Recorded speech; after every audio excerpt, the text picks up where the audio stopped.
Trade has been happening for as long as humans have had things worth trading. But for most of that history, there's been one specific snag that made it fall apart over and over again. A farmer has grain and he needs shoes. The shoemaker doesn't want the farmer's grain. He wants a haircut. And just like that, a perfectly good trade breaks down before it even starts. Economists actually have a name for this problem, and understanding what it is the fastest way to understand what money really is. And it's the same reason that things like the dollar, gold, and Bitcoin exist today. By the end of this video, you'll know exactly what problem money was built to solve, why it took so long to solve it, and why that same problem is still sitting underneath every monetary system that we now use. So let's explore the double coincidence of wants. Picture that farmer again. He's got grain, he wants shoes. The shoemaker's standing right there, but he doesn't want grain, he wants a haircut. Both people have something valuable, but neither of them can actually trade. For both sides of a trade to work under the barter system, each person has to want exactly what the other person has at exactly the same moment. Economists call this the double coincidence of wants. Two people, two wants, and they both need to line up perfectly or the trade doesn't happen.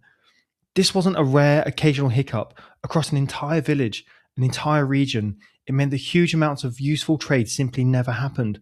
The farmer had food, somebody 3 streets over needed food badly, but without that direct match, the exchange just didn't occur. What people actually needed wasn't more stuff to trade.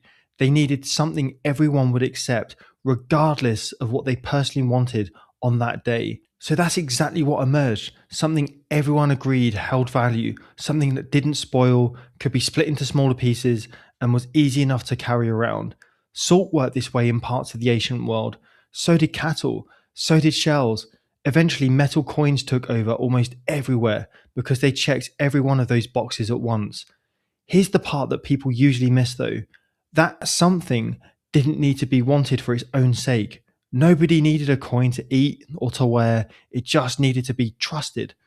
Trusted enough that everyone would accept it today, knowing they could trade it for what they wanted tomorrow. Once enough people agreed to accept it, the double coincidence of wants stopped being a daily obstacle.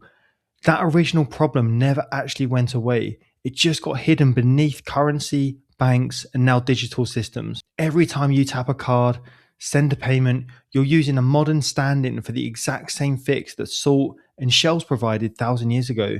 Something trusted enough to represent value, so two people didn't need to want the same thing at the same time.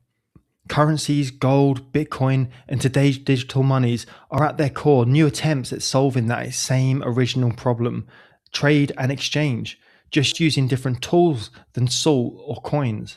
Same problem, 5,000 years apart, and different solution. So the next time someone hands you cash, taps a card, or sends a digital payment, you're looking at the answer to a problem that's been around for thousands of years.